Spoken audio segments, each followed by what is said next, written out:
Good evening, everyone. Welcome to the Wednesday night segment of The Outer Realm. We're broadcasting live on the United Public Radio Network UFO Paranormal Radio Network 105.3 from the Gulf Coast, 107.7 FM from New Orleans. We're fully sponsored by the amazing people over at Folgers Coffee who have been a part of our journey for the last 5 years. So thank you, Folgers. We appreciate you so very much. Also, a big thank you to Justice Snicker, aka Dr. Snick, the Sonic Surgeon, for the contribution of his time, his music, and his voice for the intro that you just heard. He is an award-winning composer of Halloween, horror, sci-fi, and dark wave electronic music, which can be found on all of your favorite music streaming platforms. Also, thank you to Steve McGinnis, the artist behind the banners and logos here at the Outer Realm. Check him out on Facebook and Instagram. Also specializes in the horror genre, but can do commission pieces of any type. And believe me, he does fabulous work. So it looks like we're having a little bit of difficulty tonight from what I'm seeing on the board with our Facebook. Well, apparently it's just the Outer Realm. CMH. Oh, Yeah, so we're having issues there, but if you are on Facebook, head on over to the United Public Radio Facebook page. Otherwise, please hit us up on one of the YouTube channels, which is where the majority of the chat room is. Anywho, so hopefully it'll get itself rectified. We'll try to work it out as we go along. So tonight we are welcoming some fellow Canadians, Gail and Mel Willis from Lucky Paranormal. They're located in Thunder Bay, Ontario, and they are the hosts of a brand new paranormal convention, which is the Lake Superior Paranormal Convention, which is going to be, if I'm not mistaken, on October the 4th to the 6th.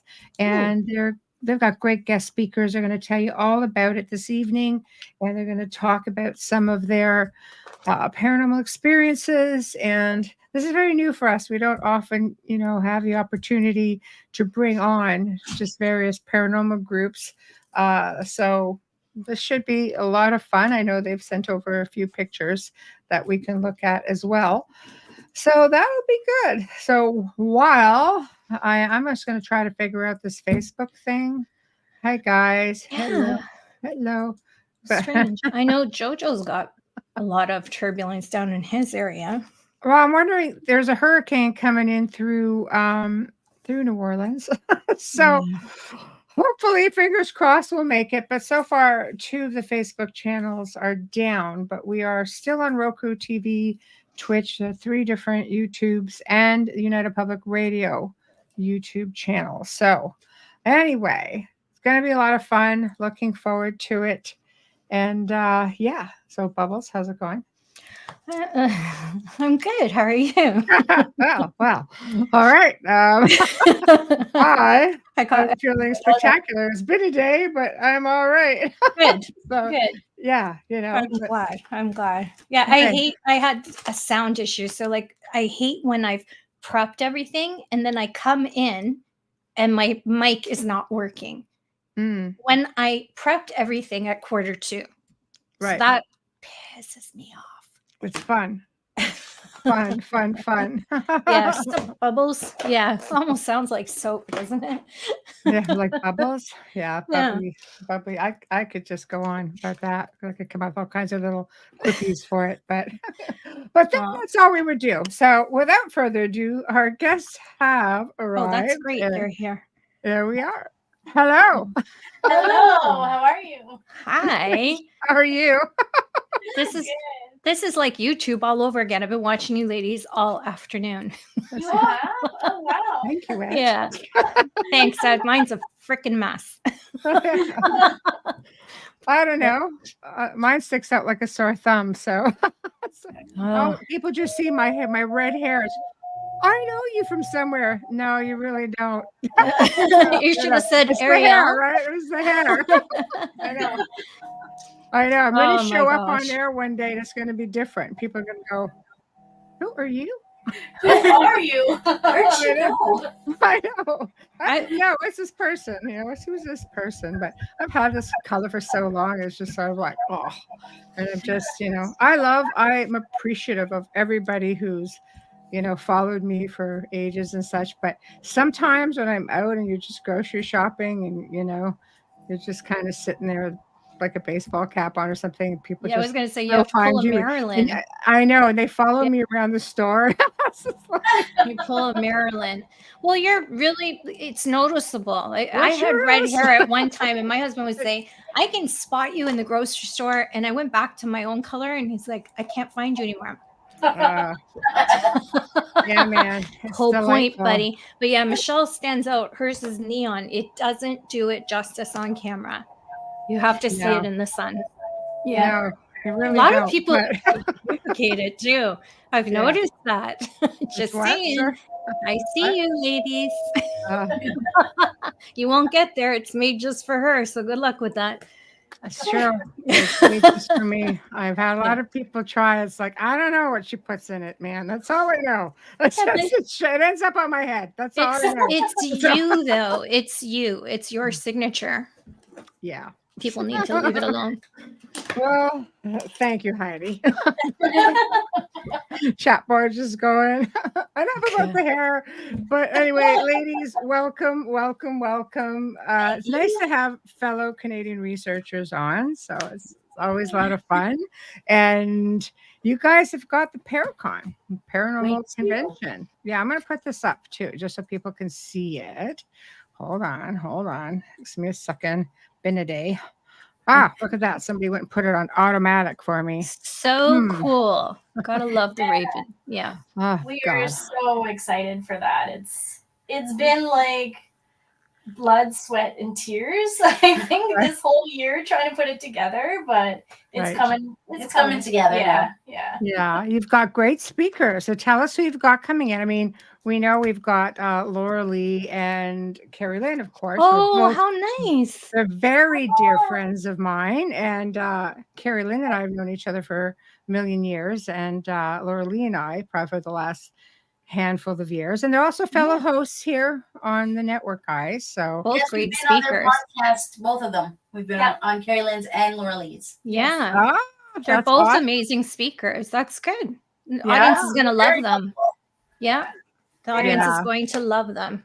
So who else do we have? Like we'll touch on this again after the show because I want you guys to go through, ticket info and stuff like that. But just to break the ice, who else can people expect to see?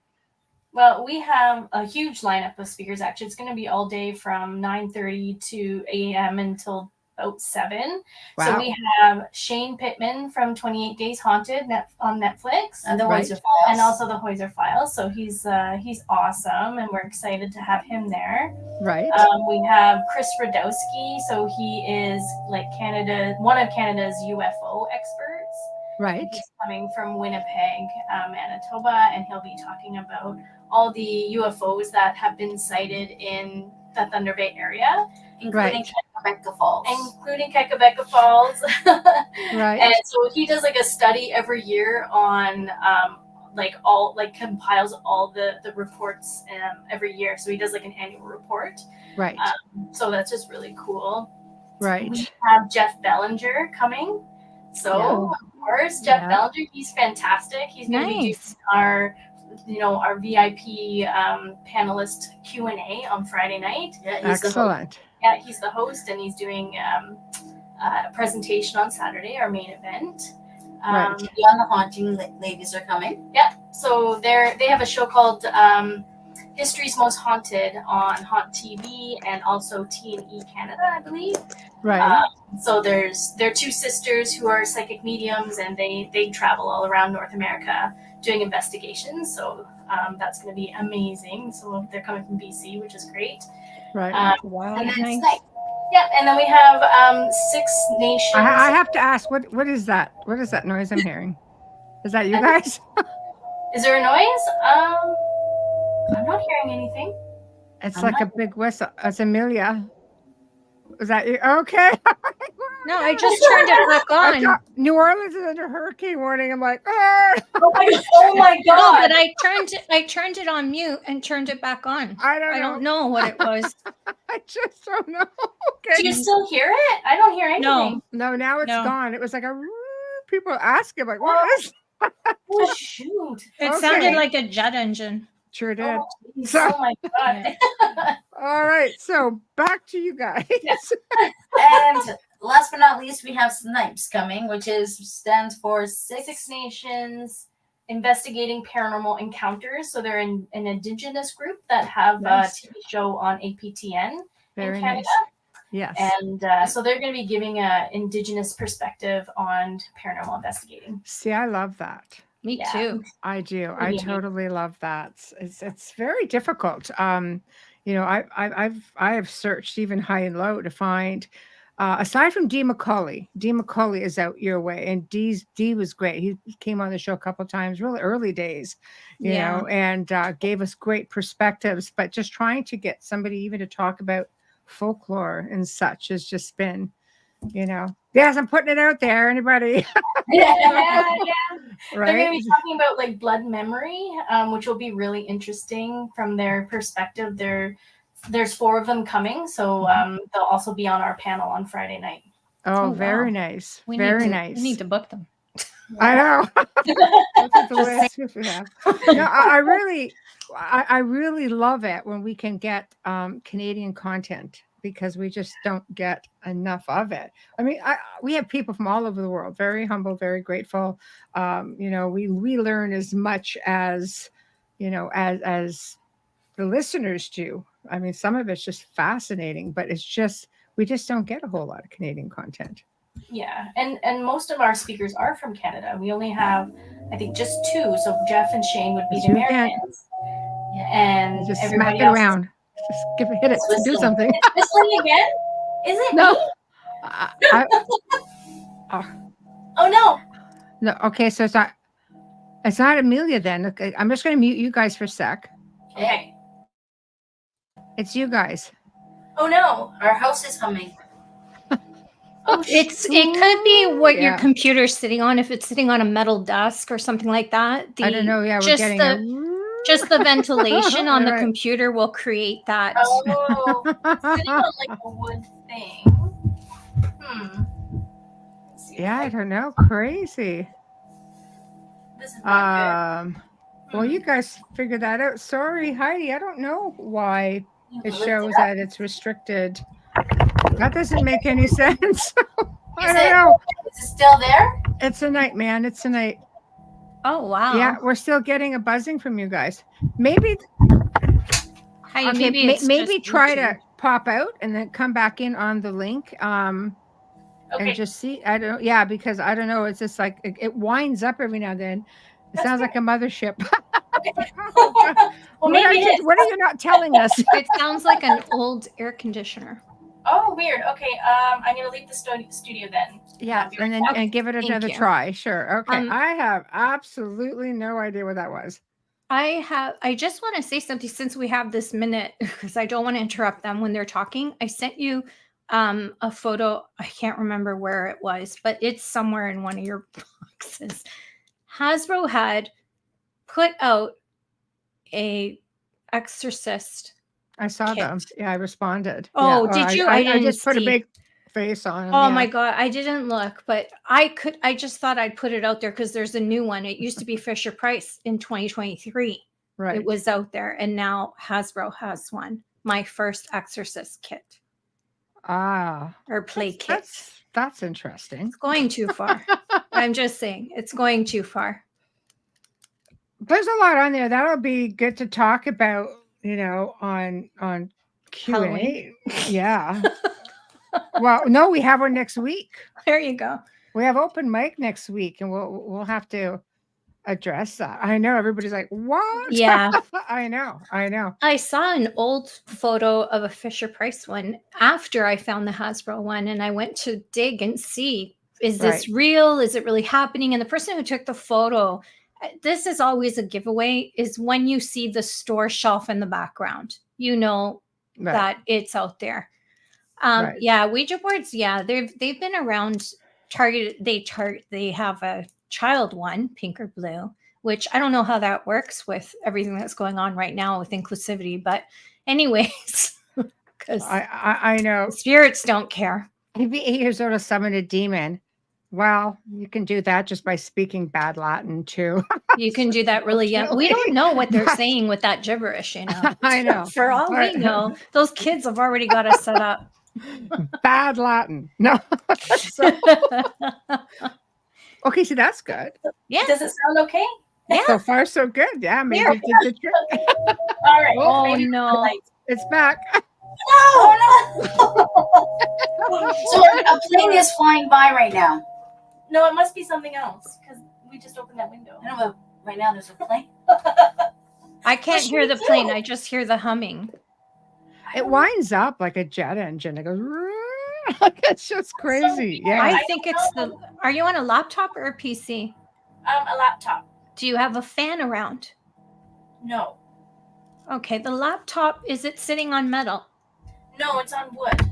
Okay. Yeah. I don't know. Maybe lift it just for a second if you can. Okay. Let's see if it's vibrating against the table. Maybe it is. Yeah. Is it there? It's still making noise, so Yeah, I don't know it's what it a is. It humming could just noise, be a which is connection. okay.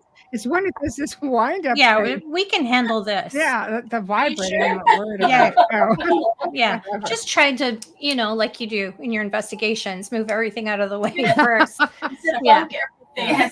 Yeah, Oh. exactly. Because sometimes it happens. My fan, I've, not realized that I have it directing the microphone sometimes, and Michelle will tell me because I can't hear it.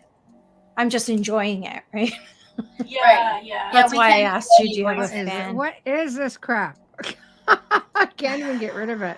Okay. Oh, wow. I know.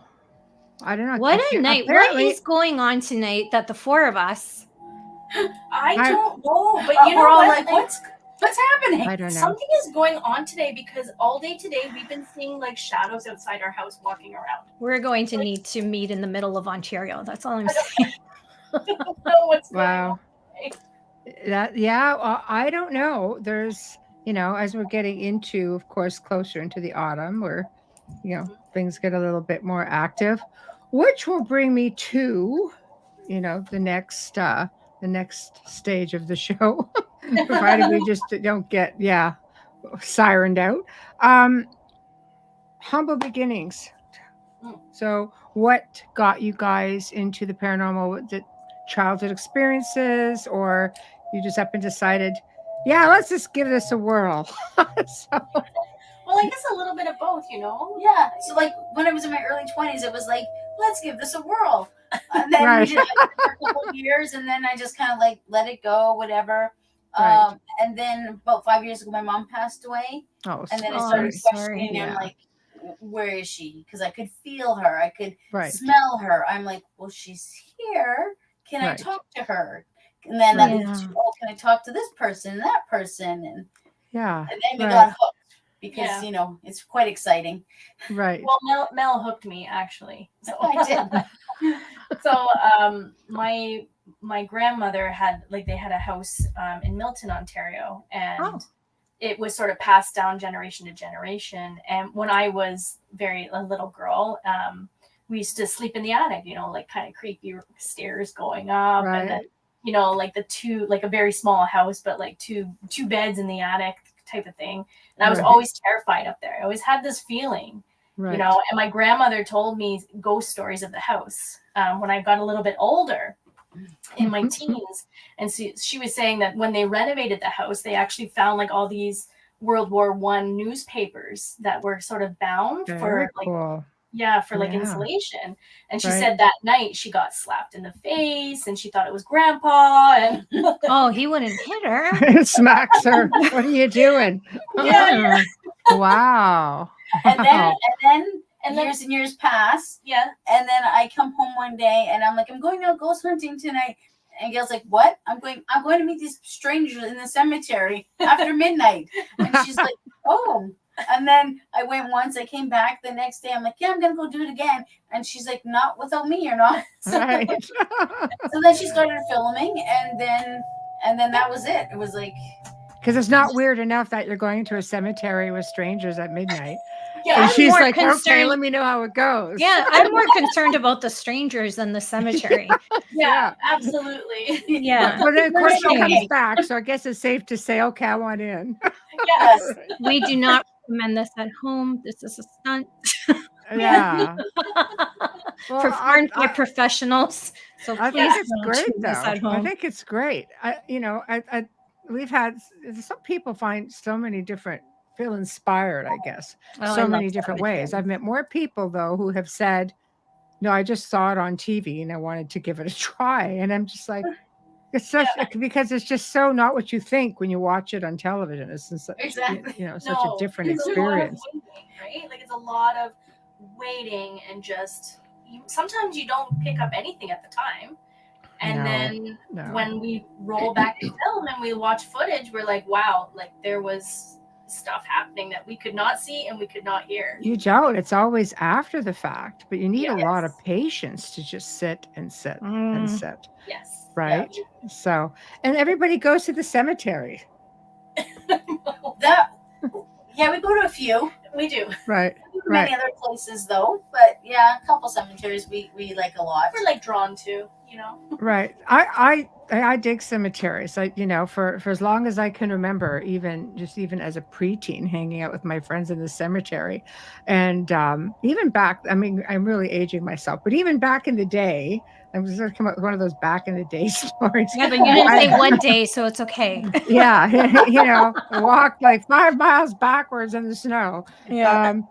Uphill, but it was interesting because I remember back in the 70s, and I mean, I was young then, but somebody had an article had come up, I guess, in a magazine. I was at the doctor's office with my mother, and scientists had set up voice recorders and they dropped them in different parts of a cemetery to see if they could get any voices. And this to me was like before really like, any paranormal buzz. You didn't have many shows back then. You had some, but nothing like what we have today.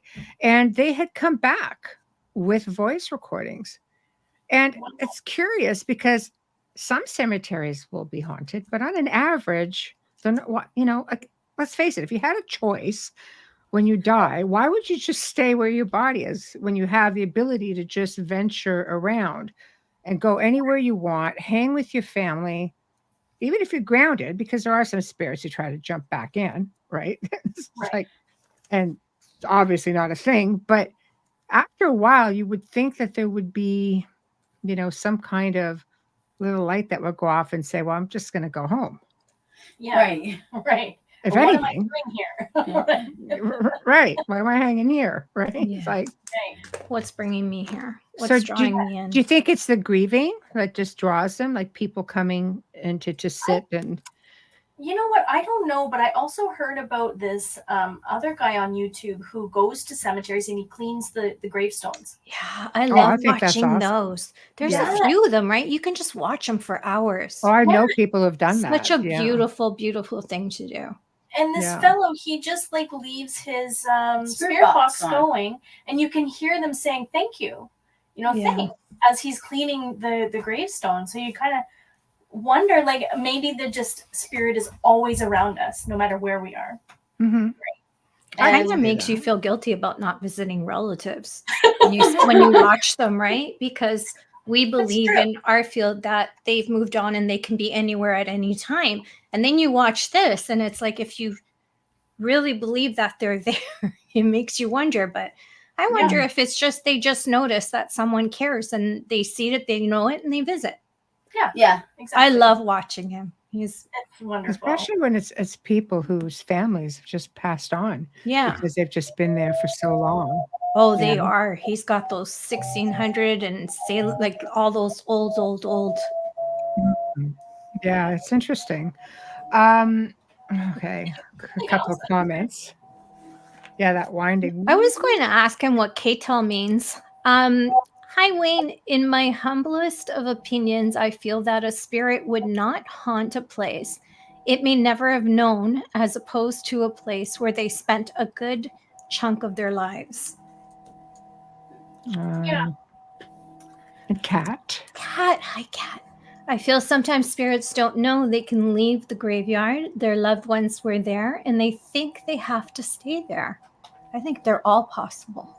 Yeah. What do you ladies think? What have you noticed from your experience? Well, I've heard that, like, when a relative dies and you go to their funeral, that you could see them there, right? Or they're present. They're like watching. They're very present. I've very done that. sarcastic and very present. Yes. Right. Right. I literally watched my. Sorry, go ahead. I'll tell you my story. no, after. it's I okay. thought you paused. That's dangerous around here. That's true. More with me, not with Michelle. More with me. This is bad. You go ahead. No, I was just gonna say, but like, I guess the question is, why wouldn't they, visit the cemetery? And I kind of feel like they know where their plot is, and then they can kind of sense when somebody's there. Mm-hmm. And if you say, "Hi, I'm here to talk to you," then they kind of just can plunk there. Right. Right. And then they can equally leave, and it's almost like a telephone station. Right. That's kind of how I Right. think it goes. But Yeah. who knows? Yeah. And any various I'm sure there's various reasons depending on the individual, of course. We'll back up at the funeral home is always interesting. I think it also, if you come from a family with mediumship abilities, they know how to sort of work it. My grandmother passed away and stood next to her casket, and she was listening to what people were saying. And you could see her. She was just, when she kind of just get in there.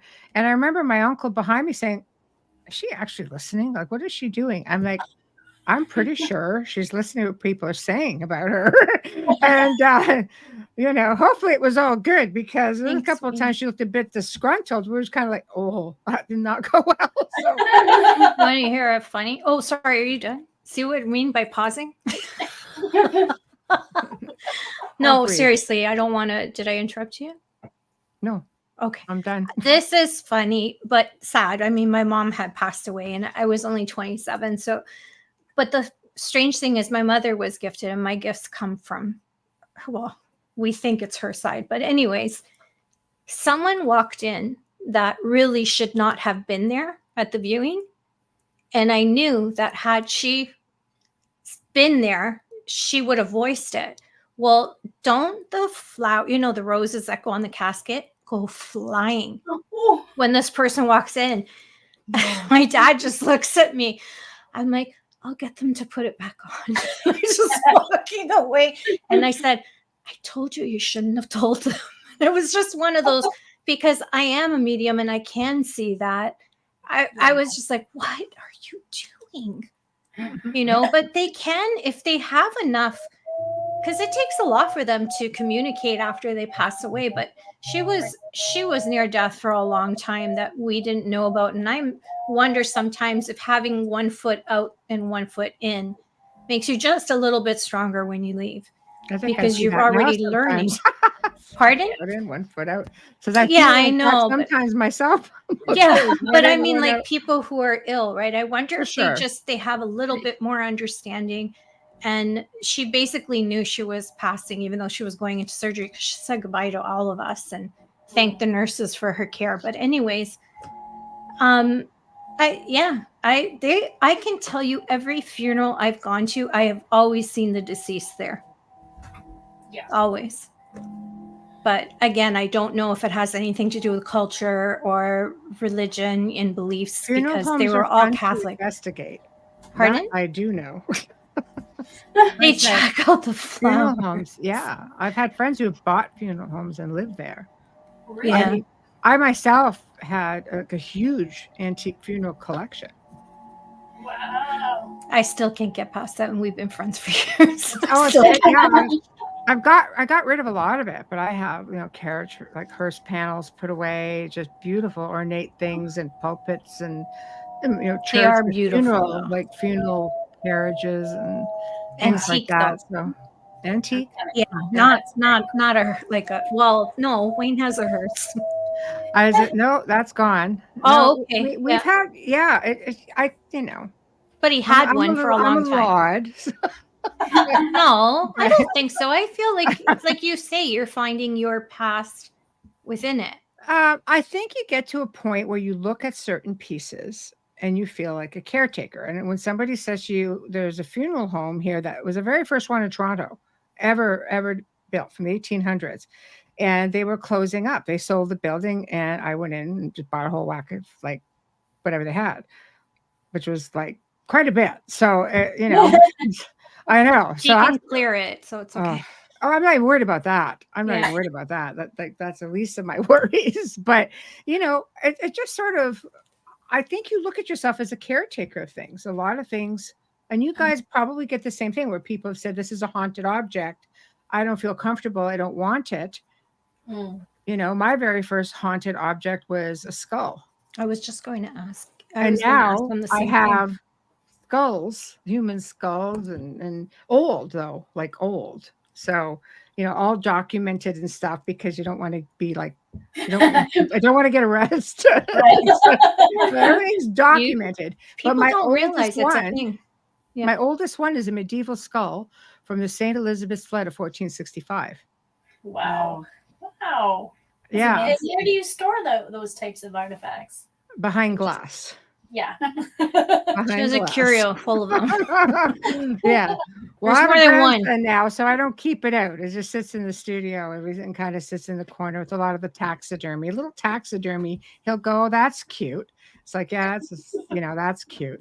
But it doesn't come up to where the larger pieces are, because I don't want to frighten them. But so have you guys gotten any haunted objects, or have you nothing like that? Well, no, I mean, Mel's dad had a cursed boat. And that's not good. Tell us more. So, he bought it, and the minute he bought it, everyone was like, there's something wrong with that boat. Yeah. So the first year... Did he feel it? No. The first year he took us out, and he hit a rock pile. Twice. And there was gas leaking out of the back, and oil, and it was like a mad dash, and we just made it in before everything was like not working anymore. Wow. He fixes it. We bring it out the next year, which was this year, and I had a feeling I needed to go to camp. I'm like, I don't know why I need to go to camp, but I need to go to camp. And so we get there, and my dad's like, you want to go fishing? I'm like, yeah, we can go fishing. Sickie, I don't know. Do I? I'll just be on the dock, thanks. I think we were out 10 minutes, and then there was a huge storm behind us. And I'm like, we got to go back inland. And so we're going in, and he wanted to put his boat somewhere else. And I'm like, no, you should just take it out of the lake. There's a big storm coming. And so he doesn't notice that he ran over a buoy, and the rope has gone around the propeller, and he puts the gas on, and it whips it 360. He flies, hits me, I catch him. I put him back in his chair. I'm like, drive the damn boat. So I'm like, okay. So we get back in, and I'm like, okay. I'm like, that's why I had to come to camp, because if I wasn't there, he would have got really hurt. And I'm like, no, that's not it. I'm like, you should come home with me. He's like, no, I'm not. I'm like, you should come home. And he's like, no.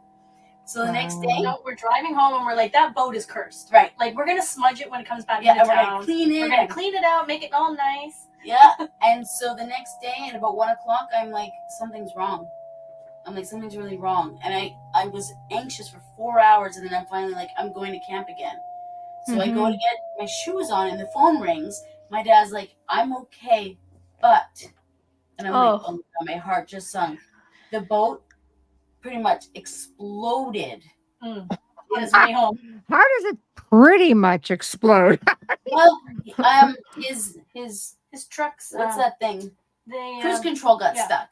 Oh. And it wouldn't let go. And so he went into the ditch, and the boat went into the ditch. And then the boat flew off of the trailer and went through the air and landed in the middle of the highway and smashed. Oh. Yeah. Did anyone get hurt? He was not hurt at all. Nothing at all wrong with him. No. Wow. Luckily. He did take a piece of that boat and was like, would you like this piece of boat? I was like, no, I don't.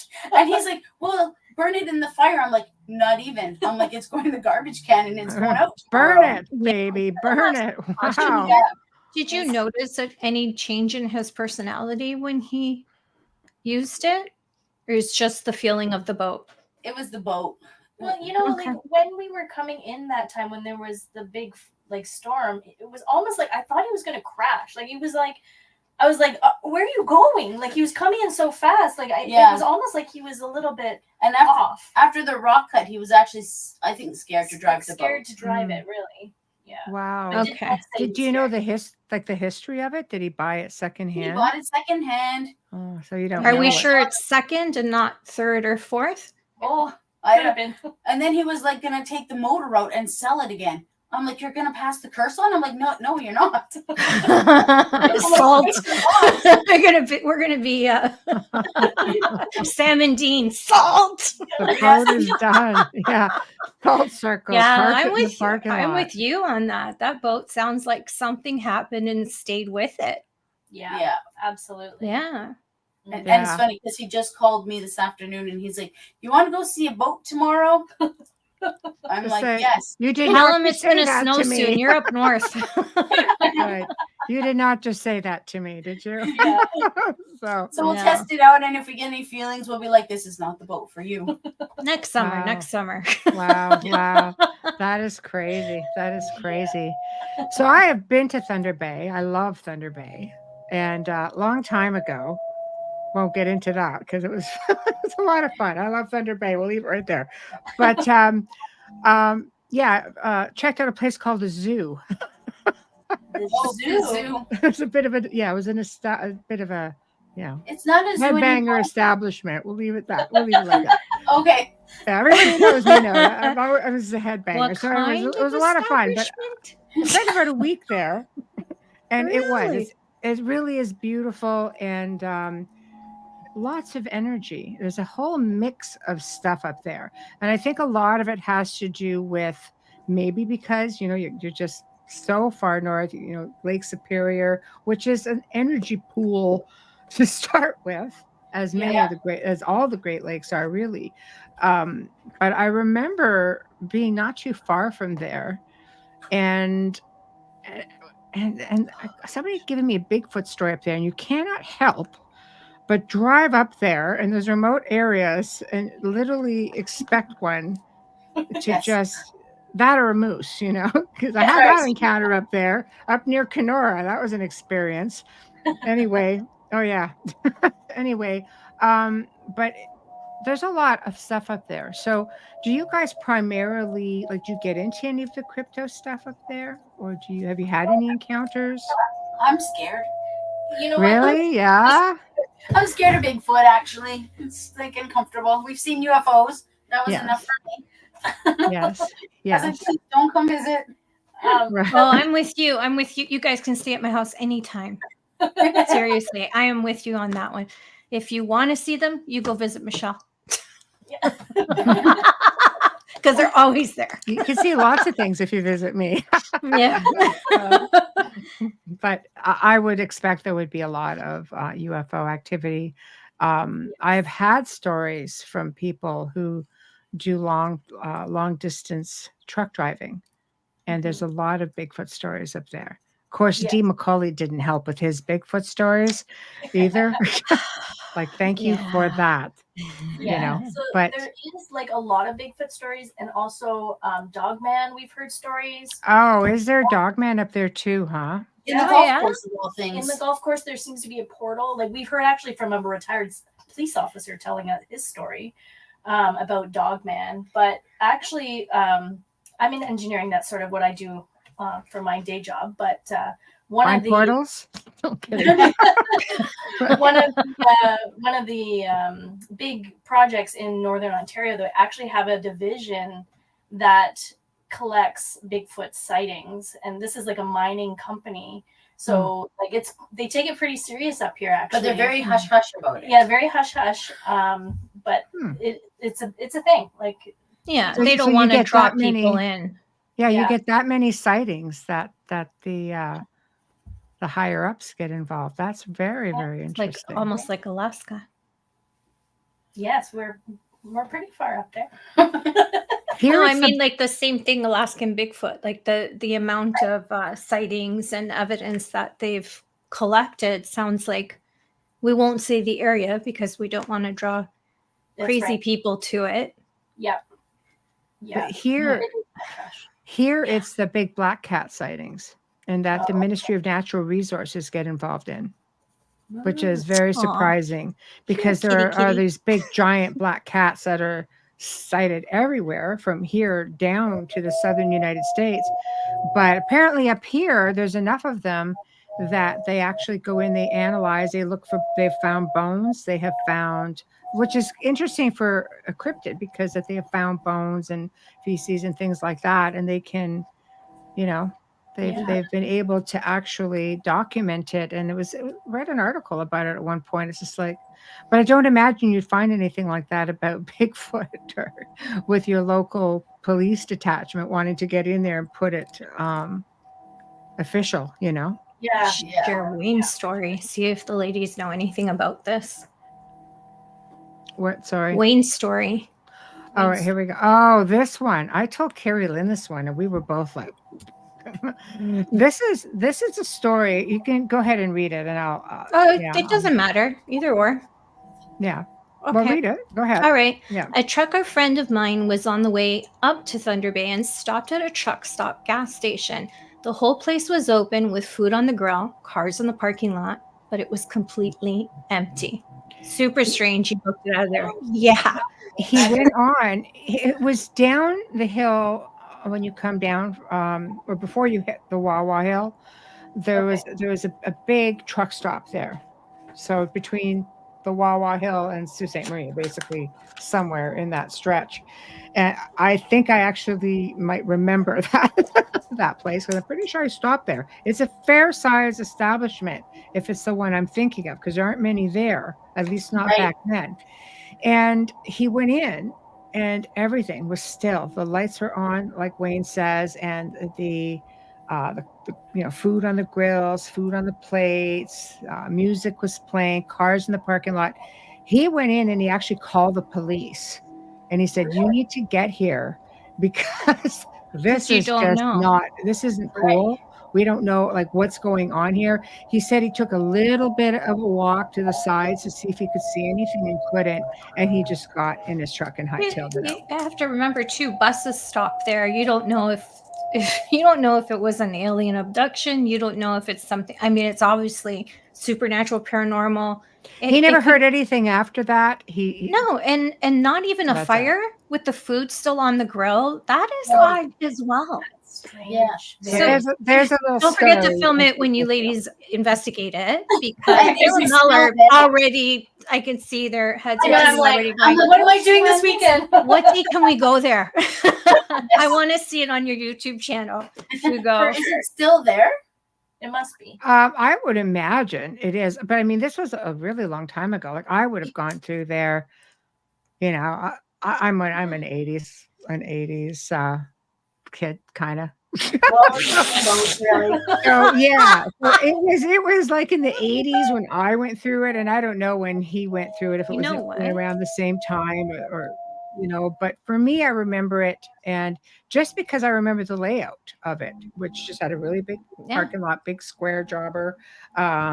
If it's the same one, I can't guarantee it is, but I know there's not a lot in that stretch. It's or it used to be at that time, a pretty barren stretch. It still is. It Yeah, still is, you don't need. But there's a lot of abandoned gas stations and hotels along that highway now. Okay, see, and it could be, but it would have been a big enough outfit for, obviously restaurant as well, right? Yeah. And you need those space. Maybe some long ones too. Well, You for don't trucks need a to fill building. up, they would be big. It would be It a would big. have to be a big parking lot. You don't need a building to still be there to investigate a haunting. Exactly. We just need a location. Yeah. I Was it a suggest you go haunting up and or down that strip. Was it an abduction? Are you sure you Yeah. want to go? And I did don't they know. come back? Did they get sent back? So if you're listening and you were there that night, please contact theouterrealmcontact at gmail.com.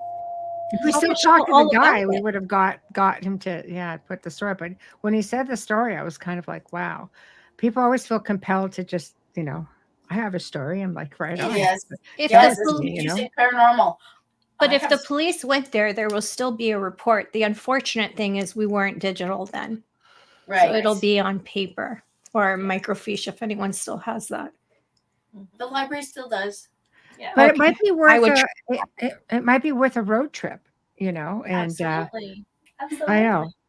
I gotta find out where Carrie it was Lynn, if you're for. listening, you've got to hit up this place on your way up to Thunder I'll Bay. meet Carrie Lynn there. We'll meet halfway.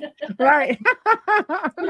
So no, I think it would be awesome. There's a lot in that stretch. I mean, I've spent time in Sault Ste. Marie. I've had a lot of friends there, and I frequented both sides of the border in the Soo. I knew always known so many people, and it's just the energy there is crazy. And I grew up with a friend whose grandparents owned a really big campsite right at the very top of Lake Superior. And, even the woods are creepy, Yeah. Well, I mean, it's like the whole area, right? Because it's the largest freshwater, lake in the world. Yeah. Freshwater place, right? And there's plenty of amethyst mines. There's in the lots of area. amethyst mines because that won't amp things up. Wasn't the sure. Edmund Fitzgerald on Superior? Yep. Yes. Well, Farther south, though. yeah, but still, it's November's the most dangerous time to be out on that lake. Yeah, there's thousands of shipwrecks Yeah, it's in Lake the Superior. ghost shipwreck. How deep does that lake go? Does anyone know?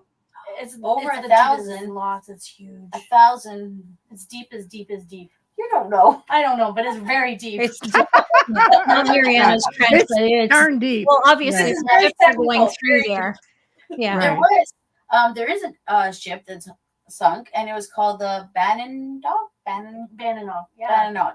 And there is still a man down in the ship. And I've heard because of this wreck. it's so cold, he's not decomposing. No. And so scuba divers go down there and they see old Whitey going back and forth. I've read this story. How functional would you be it's when not you came back up saltwater. from that dive? Oh, If you didn't expect it and you Right. dive down and see that, don't tell me that doesn't mess you up for life after that. Right. It probably You'd never go again. Michelle would try and take it home. She's like, where is that one? Maybe. Let me help you. Maybe. I'd be with her right behind her. I'd be diving I'll for rescue that. you. Come on. Yeah, No. knowing that it's there Ah. wouldn't scare me. It's if you don't, like Michelle said, if you're taken off guard, because you don't associate Startled. somebody to still be in a sunken ship. Right. So, have anybody ever had any ghost tales from diving that wreck? Like, is he still there? Do you think? He is there. He still is there. No, but I mean, like in spirit. Like, does he haunt it? Oh, good I call. don't know. Be a curiosity, wouldn't it? Because unfinished business. I guess if you see it coming, like the crew of the Edmund Fitzgerald, you had everybody who was below deck. There, they're there. There's just because the thing's down. You just know they're there. So, if you know it's coming, it's one thing. But with that ship, they transmitted. We're holding our own, and that's it. So, Right. How many are like, oh, I got to go to work today? right? Meanwhile, You're still Yeah. there. So Yeah. I don't know. Really interesting. Do you have Is any it- ghost? Do you get ghost ship sightings? Out there? Wasn't there a story about the ghost ship sighting in Lake Superior? I thought there was. there's so many stories and books on Lake Superior. It's amazing. Yeah. Because There there's the story of Mott Island. Yes. There's that Yes. too. Yes. And You Okay. Angelique. want to tell the story? Yeah. Tell the story. Tell the story. Share it up. I don't know who sent them there. Some British guys sent this couple to Mott Island and said, you watch over this island. This is now my property. I'm going to go back to the land, get some food for you guys, and then bring it back to you within 2 weeks. There was a mineral there, like iron Yeah, or some or sort of like Something they were going to mine. And Right. so he left and never returned. And so they ate whatever they could. And then the man Charlie went crazy and almost killed his wife. And then he died. And then she was having thoughts of eating him. And then it was at that point when they finally came and saved her. And she went on to live 20 more years or something. Oh, I'm glad she didn't take she didn't take a knife to her. No. She would have had trouble living with that.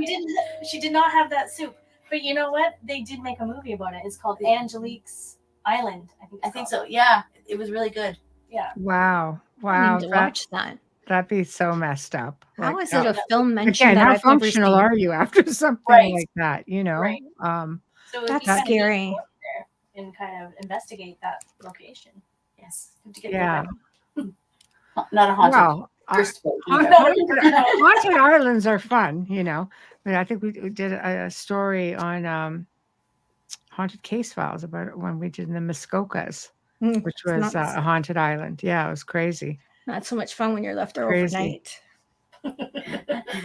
Lots of fun. Lots of fun. Oof.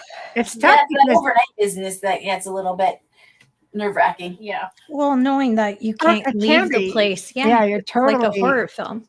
You're totally by yourself. So you were there until they come for you the next day, and you're sort of like, okay.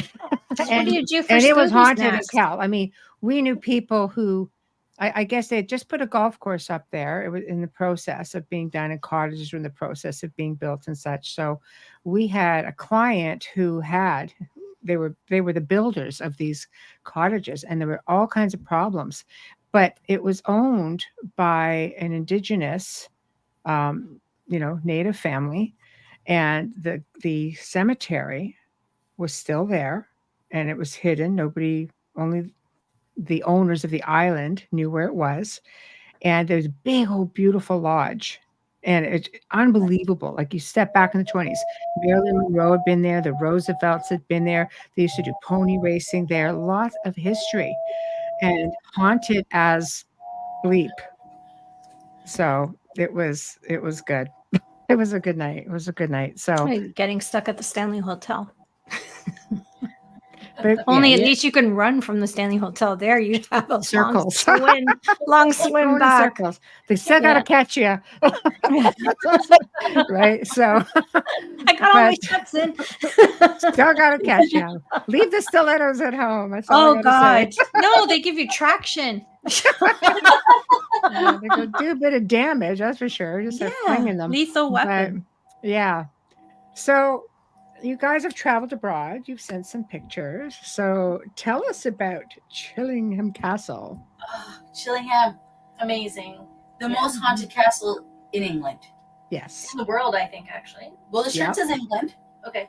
And we were like, okay, so when I was like 20, I used to watch like, what was the show called? I don't know. World's Scariest Places on Earth. I it's love still that. running. It was It's a one of great my show. favorite with Linda Blair and the creepy lady from Poltergeist talking. Yes, in the and back. so I would watch it in my house, and my mom would watch it in her beautiful. house. Right. And Chillingham was our favorite. And I'm like, one day I'm going to go to Chillingham. And I was terrified to fly. And I was like, Gail, if you'll take me to Chillingham, I will fly. And so that was the agreement. Mhm. And we went to Chillingham. Right. 4 days. 4 days. It started the first night. I'm like, if there's any spirits here, you're not allowed in this apartment. You got to go. See you in the morning. I go we're there 5. I'm like, don't bug me. I'm trying to sleep. So we're there 5 minutes, and then there's a knock. And I'm like, oh, it's just the wind. Then there's a knock. It went on for like almost an hour. Yeah. I finally got out of bed. I opened the door of the apartment. They must have thought it was nuts. I'm like, you can come in. I said, but I'm sleeping. Slammed the door. I lie down. I'm upset. And then I'm listening for the knock. And there was none. Silence. Don't you love that? Yes. And so then we got up, and it was like 3 o'clock in the morning. Right. And you can wander certain parts of Chillingham. Right. And so we went kind of near the dungeon, and there was this door that was swinging back and forth. And I'm like, oh, it's the wind. And then I'm like, I could feel it. I'm like, that's not the wind, actually. We're inside, actually. Yeah. And so it stops straight. And I'm like, if you're here, can you open the door for me? The door opens 45 degrees abruptly and then slams shut, but it should keep going because it's a swinging door. And it's not. It just stopped. And I'm like, okay, there's that. Right. And then Gail's working, and I don't know why she was working, but she was working. And I was in the bedroom with the camera, and I'm just fooling around. And I'm like, if you're here, can you show yourself to me? A ball of light comes through the window at me, bounces off the walls, and I'm like, what is going on? And then I see it go past me and into the other room and sets off the REM pod. And Gail's like, the equipment's going off. And I'm just like,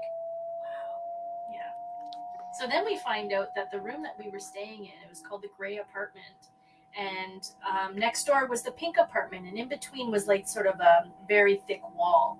and Right. nobody can stay in the pink room, but they rent out the gray apartment. And so we were talking to the maintenance man, like the next day, I think it was, and he's like, and we were telling him about the knocks, and he's like, well, in between those two apartments is a little hallway. And when the owner was renovating the castle, they found two skeletons in the wall. One it was an adult and one was a little boy. And whoever sleeps in the pink room sometimes sees that little boy all dressed in blue coming through the wall. And so that's probably the knocking that you heard was the little boy like knocking, I'm here, you know. So that was pretty fascinating. It was. And then we went on the rest of our trip, but then Gail's like, I want to go back to Chillingham. I'm like, what? Because Gail doesn't like to sleep anywhere haunted. I'm like, you want to go back there? She's like, yes. So we look online and there was like a ghost tour that night. And we're like, okay, that's weird. And then there was a room available. It's booked months and months and months in advance. So we were like, we got to go. So you were just meant to be there. Yeah. So we hop and we go back in the car and we go on this ghost tour. And then you want to tell them what happened to you? Yeah. So we went on the ghost tour and we were with a small group. And one of the ladies was like, I really would like a ghost to touch me. You know? We're like, okay, well, that's probably going to happen if you say that, right? So, watch those invitations. So we're in like the big long room with the big long table. It looks like really castle-y and stuff. And she's sitting at the head of the table and her boyfriend is kind of looking far away, like 10 feet away. And she's like, stop touching my hair. And she gets really mad at him. And he's like, I'm not even close to you. So she gets touched. And so I'm like, ooh, this is going to be a good night. So we go and we're at the end of the tour. And what happened in this castle, so originally they built this castle on like a pagan cave. And in 1066, they started to build one tower.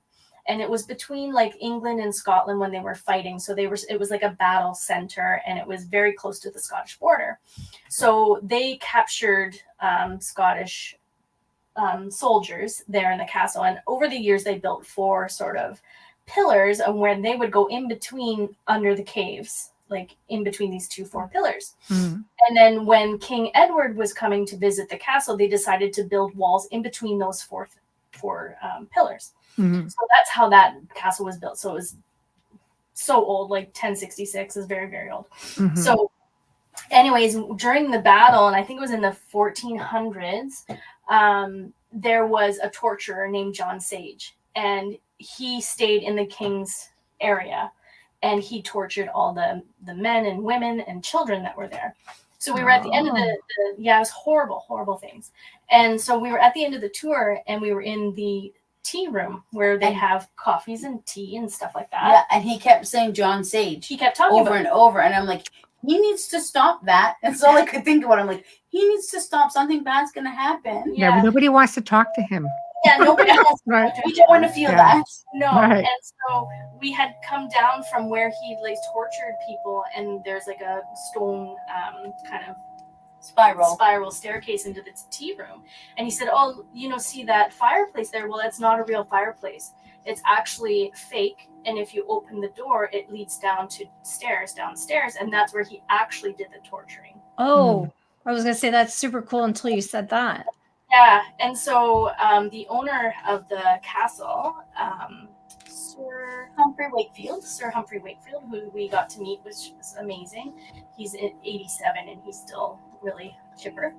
Anyway, he went down there when he first bought the castle, and he went down with his uncle and he closed it up, and he was like, nobody's ever going down there. Just do not go down. And so he was finishing that story.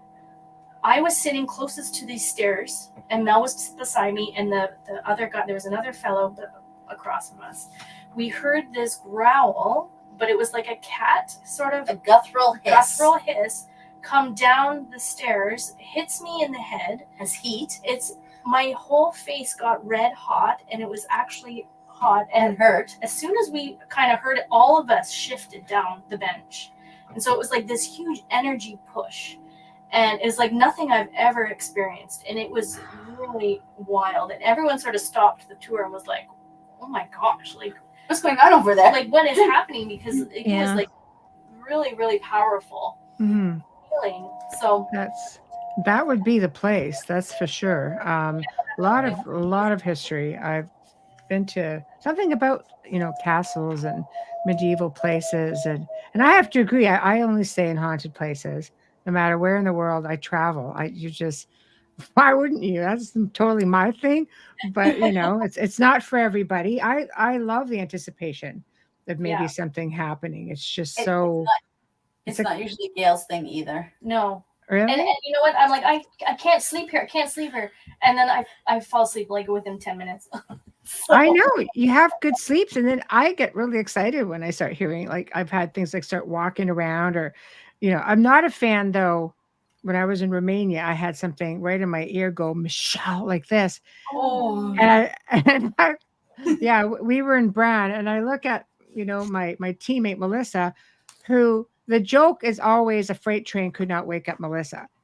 So I assumed it was Melissa who did it to me, and I swing around and I'm like, Meow. And she's out cold. I mean, and this is 6:30 in the morning. I'm like, this is like the most inhumane time ever.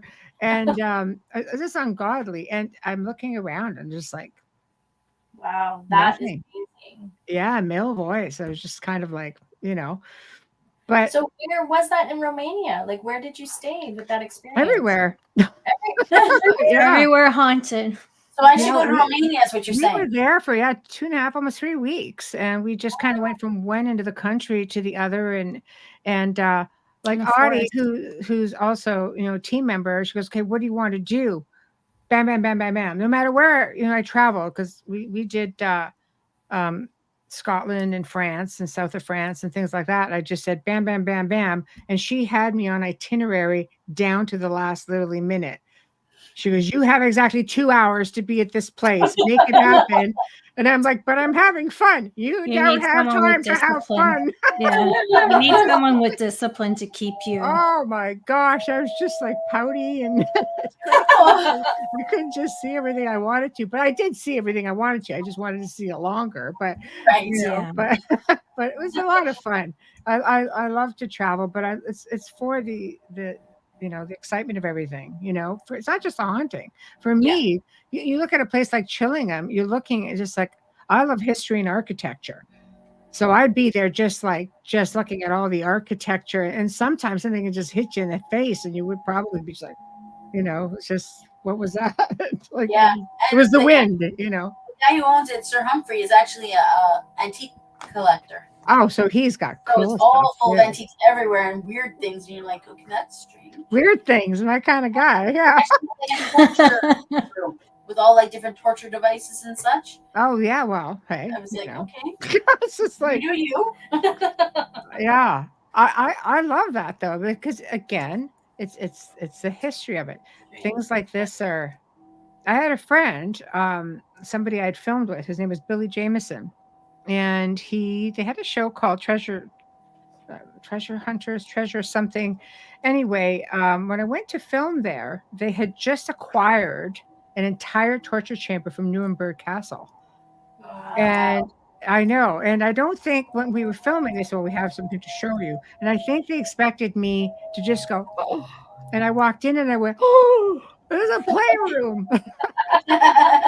But I'm looking at it from a, like, this is like historic, not because of what it was, but what it was historically, because you see some stuff, but to see something that is completely intact and took 5 years to bring in, and red tape like Right. galore, because like, what are you going to do with this thing? You're going to turn into, like, you're going to be the next serial killer. What is this stuff? And it took a lot, but just fascinating.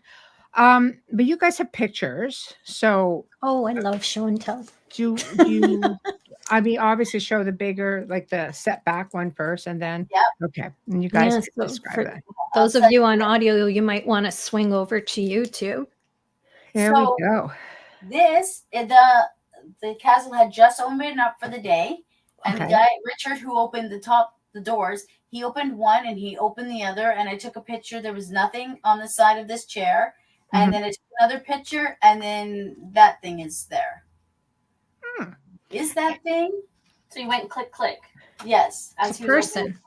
we were standing like There's no outside the castle because it wasn't open. Like it was just opening. I'm prepping up the other picture. One sec. I'll put that up too. It That looks is like a man sitting there. So did you show it to the owner at all? Like did or is anybody staff we were member? just leaving, actually. And we didn't even know we captured it because I'm like, okay, snap, I gotta go, bye. Wow. That's a really great capture. Yeah, some people think it's a person looking this way. Other people think it's a lady with a bun in the back, and then there's her ear. Like there's a whole bunch or a small man. Yeah. To Wayne. Or Gollum. Gollum. Yes, there's resemblance. Right. Yeah. I'm looking for the straggly hairs though on the Gollum. Are you yeah, because obviously you're looking at it from the back, yes? Like it's facing outward. Is that what? Well, I'm not sure. So if you show the picture of the castle, that's where we were actually standing at the time. So okay. Oh, so this was okay. Hold on. That's all blowing up because we were like ready to leave, and I'm like, bye, Chillingham. Oh no. And then he left, and then it was like, I gotta go back to Chillingham. Look at this capture we got. Let me I'm gonna come back and grab that one. Hold on. Okay, this one here. Yeah. So we're standing right outside the castle, and through the first set of doors that you see at the top of the stairs, it leads into the courtyard. And so the window down there, that's where we captured it. So okay, which one? Sorry. The little light that you can see that's blue in the middle. In the middle. Right here. That's where the capture is. So right in here. Yeah, he opened the first door and I took that picture. Then he opened the second door and then I opened the picture. That's really wow.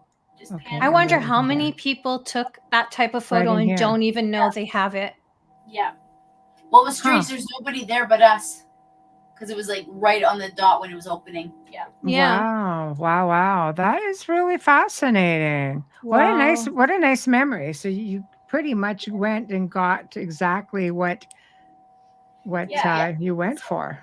That room that you're seeing with the window is where the big long table is, where the lady got her hair touched. So this is like the grand room, I guess they would call it. Right, the great hall. The great hall where they'd eat dinner and all that kind of stuff. That's lots of activity. Yeah. That's a great shot. Right. Wow. I think it must be a curiosity. I've had my hair touched more times than not, but I think more out of the fact is just like, is this? Because when you're dealing with spirits that are way back, they wouldn't see something like that, like tattoos. You know, we had a manor house, and it was back from the, I would say 1875, I think. I should know this, but anyway, I'm blipping out. But it was a Scottish family, but tattoos were kind of like, what is that? Like Wayne would say, anytime somebody with tattoos came by, they would get touched because of the ink, and they'd be just fascinated with the imagery on the skin. Right. So you can imagine wild hair and tattoos and things like that would be a curiosity, or piercings maybe.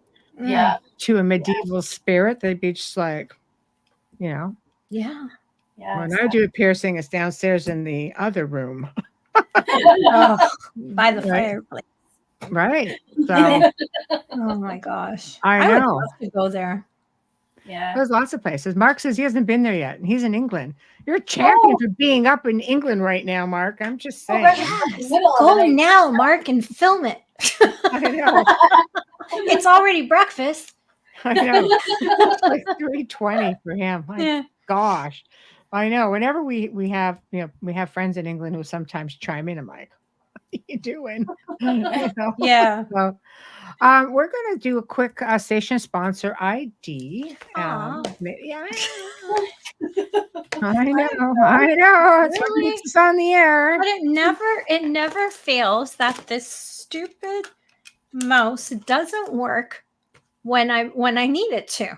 It's like it's one of those things that just shuts off by itself. Yes, we will go. And I have this issue every bloody show. All right. Not kidding. All right, then. You are listening to The Outer Realm with Michelle Desrochers and Amelia Pisano, coming to you live from the beautiful city of New Orleans on 107.7 FM radio as well as on the Gulf Coast on 105.3 FM radio. We're live on the Roku TV, not on the Rumble, YouTube, X, and Facebook group pages. Listen to us on Alexa Prime and approximately 250 streaming platforms. No kidding.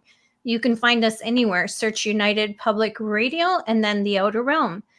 Our guests in Pearl tonight, fellow Canadians, and we're so happy to have them here. Lucky Paranormal, Gail and Mel Willis are here tonight, and they are sharing with us a big event that's coming up October 4th to 6th, Lake Superior Paracon. And you can find tickets at lakesuperiorparacon.com. Is that correct?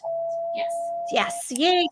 So if you're interested and you're up in the area, they have incredible speakers. You can check out the site, see who's going to be there and the vendors, and the tickets are selling fast because it's just around the corner. So if you're interested, please click on that link tonight. Not right now, after the show, or while you're listening to us. That's okay. Just don't turn us off. And get your tickets. From what I read, they're more than halfway sold. So please, if you're interested and you're in that area or you feel like taking a beautiful fall drive, this is the place to be, October 4th to 6th, Lake Superior Paracon. Now, shout outs or gratitude to Folgers Coffee, all the way from our first episode with UPRN. We thank you for your continued support with sponsoring our show, and nobody loves you more than we do. Thank you. Our fabulous banner and promo media is courtesy of Steve McGinnis, who is a horror illustrator, an incredible artist who not only does the horror genre, but also creates custom commissioned pieces, and you can find him on Facebook. Thank you, Steve. Our intro and outro is courtesy of Dr. Snick, the sonic surgeon, aka Justin Snicker, award-winning composer, vocalist, and musician. You can find his music on Amazon and Bandcamp. Stream him on any platform. Find Dr. Snick on Facebook and Instagram. Thank you, Justin. You know I love you. I'm always sharing your stuff. Lastly, are you watching this episode or are you listening to it? Regardless, smash that button, give us a like, subscribe, hit the notifications so that you never miss a show. Kindly share with your friends and family and help us grow on social media so we can continue bringing you the best in their fields. Thank you. And we are back, and there are still problems with Facebook pages. So that is a Facebook thing. It is not an us thing. Just so you all It's know. never us. That's right. So anyway, so let's talk about private investigations. Just how haunted is Thunder Bay? So how is it? In comparison, it's one of the top. Yeah. Wow. Yes. Really? Yeah, Okay. and we have traveled, so we've been to like Minnesota, Michigan, Nevada, Illinois, Mhm. and the stuff that we've captured in Thunder Bay is like just phenomenal. Yeah. Like mind-blowing things have happened to us, and we're just like, what? Mm-hmm. Wow. Okay. And So we've also like talked to a lot of people, and there's one particular street in Thunder Bay that we get a lot of stories about, which is interesting because they're like, oh, well, I had this haunted house. I grew up in a haunted house. And we're like, well, where is it in Thunder Bay? And they'd tell me the street. And then I would meet someone else and they'd say the same street, but it would be a different house. So it's like, there's a haunted street in Thunder Bay. There is. oh, okay. What's the history behind it? Any idea? I think there's been a few murders on that. A few on that murders. street. It's close to a residential school. Right. Of course. Oh, Of course. Yeah, so there's a lot of history and what's been happening Yeah. around there. So That'll do it. Yeah. That in itself would do it, not counting anything else. So interesting. We had one not far from here too, and it was the culprit, I guess the catalyst, and that just sort of spider webbed out. So a lot of homes there were affected, and my gosh, I spent quite a bit of time in that area, probably for years, just within yeah. a perimeter. And it really goes right from the school all the way to the river. Right. It goes that direction. Right. So clear the school, and then you probably clear the area Probably. Yeah. if you could, So, okay. So what is your protocol then? I'm calling you. I'm haunted badly. What are you going to do for me? Nobody calls us for home investigations. Really? Well, we've had a few in the past that we've sort of shied away from, I think. A lot of times they're like, come investigate, and then they're like, don't touch my ghost. I'm like, then why am I in your house? I've heard of that. It's crazy, right? Yeah. Wow. Yeah, So- we went to one house and we investigated for hours and hours, and she was distraught. And I'm like, well, you can use sage and you can follow this protocol when we're gone, because you really need to keep it up, or else it's just coming back. Right. And within like a week, she's calling me again. I'm like, well, I can't help you if you're not going to help yourself. Right. So- Right.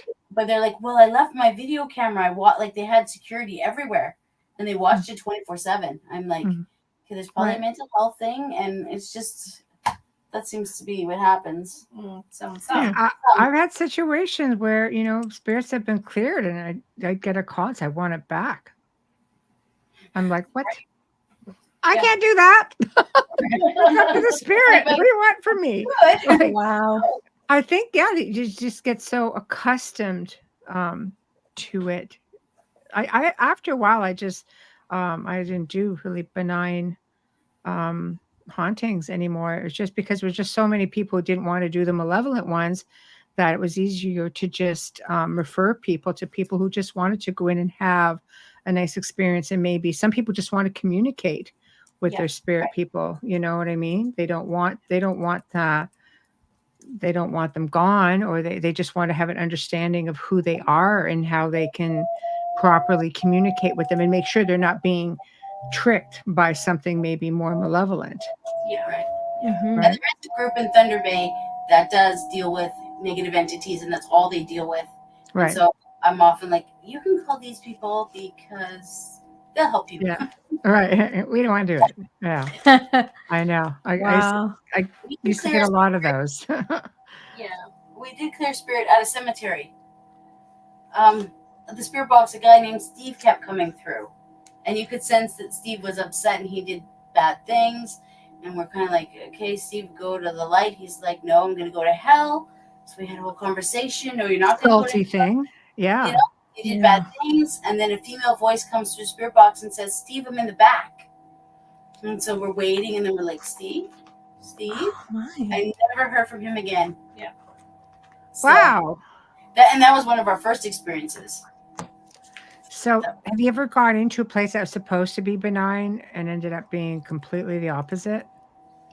We've never Dun had dun dun. any negative experiences.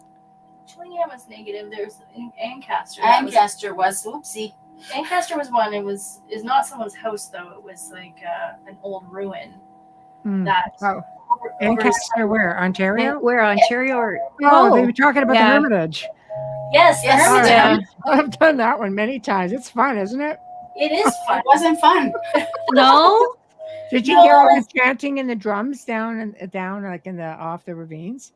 We had a male voice come through talking about the war, and he made the whole We said, plants moving, like the whole trees started to sway, and then he had like this awful cutting noise. because we were recording and we were joking around because we had just come from Gettysburg. And so we're like, hey, were you in the War of 1812? I love Gettysburg. Yeah. And so we're Oh, talking, Yeah.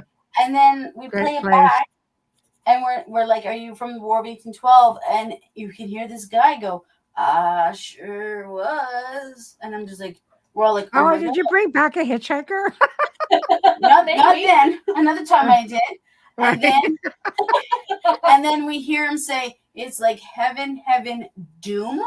And that's when the wind just came and like almost blew us over. And we had a psychic friend, Kate, with us. And she's like, we need to leave now. I'm like, I'm out.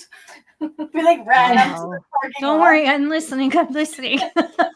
Wow. Yeah, there's wow, a lot of wow. activity there. Even Alberfoyle Mill. I was Oh, there just for a business dinner, and there was tons going on. Wow. Yeah, that's pretty Good tough for him. because no one at that table, one person knew what I could do. So it was very uncomfortable because it's a business dinner. Right. Not my business, my husband's. There's So a lot I'm of just like, hidden gems, yeah. right? A lot of hidden gems. Yeah. You We know, did go to Petatangwishing, to the Carl Beck house. I love it. I'm from Sudbury, Are you so really? I didn't yes. know So Penetang. I know it well. Yeah. We're sleeping, and all of a sudden at 3:00, there's this giant noise, and I'm waking up. But as I'm waking up, I'm getting pulled out of the bed. I'm like, what the hell? And then we had like this influencer guy connection. We were doing it with him, and his girlfriend was freaking out. So I ran out there. I'm like, nothing happened. I'm like, I just moved in the bed. Stop the presses. It wasn't me. Right. Nothing happened. And then the next morning, I was like, Holy shit. holy shit, I got pulled out of the bed. That's So the worst feeling. It's a big indigenous, like the Huron, were really, really big in that area. So then we're finished, and we ran out. We didn't smudge. We didn't say stay Really? here. We didn't do Wow. anything. We hop on a But plane. maybe that was the only way they could communicate with you is by ripping out of that bed. Probably. Maybe. But then we get on Yeah. the plane, and we haven't said goodbye to anybody. And we go, and we had an investigation to do that night. And we're like, who's here with us? Carl. I'm like, Great. Carl who? Beck? I'm like, Oh my God, it's a back house. I'm like, That explains it. you gotta go back. That's Oh. that investigation is on YouTube. It's like, On their Carl, YouTube. Yeah, I watched it. go home. Wow. Yeah. Yeah, it was- that's the we were back trying to make house. sense of it. But That's all you it's had to say was the back house. Be like, all right. when you get Yeah. pulled out by your feet, it's alarming. I think for a lot of people, I mean, for anyone really, but for a lot of people, it brings you back to, from what I understand with people, because that's how it is for me. So here I am, just assuming it's everyone. It brings me back to childhood horror films, that pulling, where Yes. you don't know if you're being pulled or if you moved yourself in your sleep. You just wake up startled and you can't breathe. Yeah, and it was Yeah. very like fluent. It was just like whoosh, there I went. It Yeah. wasn't abrupt. It wasn't. Oh, weird. then maybe it was, like I said, a really nice spirit just saying, hey, I'm right here. Yeah. Hello. Apparently, Yeah. 12-year-old. I'm pulling you out of your bed, but I'm a nice guy. Yeah, but 12-year-old, that's why it wasn't abrupt. Right. Yeah. Oh my God. Yeah. Oh, I don't not like being touched. So it's like if I on average, let alone by something I can't see. So it's like, don't touch me Well, ever. I have You a know? list of people I want to pull out of their beds when Oh I my God. We got an and no one's going to get rid of me because I know all the tricks. I was at an investigation and I had a team member who was very new for us at the time, and my hair went up like this. And I spun around like, Brian, I said, did you just touch my hair? I'm funky about my hair. He goes, oh, never touch your hair. So I was like, okay, so it's something else, which is worse. That's an eerie feeling. I know. Hair is an eerie feeling. No matter if it's a human or a spirit, it feels weird. Yeah. It gives you It can't seem to heebie-jeebies help and- it though, because of the color. I'm sure of it. It's just like, Yeah, it must be. Sometimes I get like a little tickle on the top. I don't know if you ever felt that, like a little tingling. yes, Do you yes. think they see in color? I don't know. Why not? I don't know. I've never asked that question before in my life, and I've been Well, doing that's this for how asking long? I'm just curious. They do describe things when Mhm, you're color. asking them questions. I'm Yeah, just I know. wondering Spirit kids always touch the bottom of my hair because it goes down almost to my waist. because they can until reach it. They pull Yeah. it. That's when I always know it's kids because they come down. Yeah. That one, like I'm fine with. I think when it's up here, it's too much like in my personal space. It's just, you got Yeah. your zone. You just don't know what Stay out to of my expect. zone. Children are usually for comfort and help, but when it's an adult spirit, you just don't know what you're going to get. I don't know. Some of them like to pinch. Some Yeah. of them like to, poke you. Yeah. Don't poke me. I hate that shit. Don't poke me. I hate being pinched. That pisses me You off. know, I'm ticklish as heck, so Nice. No. you're going to the next dimension if you try that too many times. I startle easy. I like to be warned before they move something. Yeah. Because I will jump out of my pants. Like, I'm just saying. Like, there's not much I'm afraid of, spiders and snakes, but I mean, there's not much I'm afraid of, but you could startle me so easily. That's why I could never do what the two of you do, you know, because there is a lot of those situations where you're like, right? Well, sometimes, like, because I'm usually the one just filming, so I almost feel like I'm removed from the situation because I'm always just looking at the little screen. You're giggling. Yeah, I'm like, You see the camera going like I this? see her laughing. You can hear her too. Yeah, and then sometimes if I get frightened, she's like, "Go back in there to get why the are shot." you? Why are you running? What did you feel? Why are you getting off the couch? I'm like, oh my gosh. But don't you love it though? Like you just kind of get like tossed back into the wolf den. Just get back in there and do it again. Well, and I'm more than willing to go. I'm like, yeah. Yeah, let's see if we can recreate that. Yeah. So how are you guys then with just sitting in a dark place by yourself? I'm fine. Yeah, I- like being I like a know. trick, like being like a trigger object, you know, like you have to sit there by yourself and do a voice recording and being there alone and waiting to be touched. And It's very rare that we actually do that. I wouldn't do that. I don't think I would. I've I done don't. No. it. I Yeah, did I it think a it's- couple times. I think it's good that you're both different because you balance each other out. If there's something that might be dangerous or you need to push a little bit more to venture in, that's a good balance. Yeah. Yeah, we definitely are opposites. So in some ways, other ways we're like the same thing. Right. yeah. Yeah.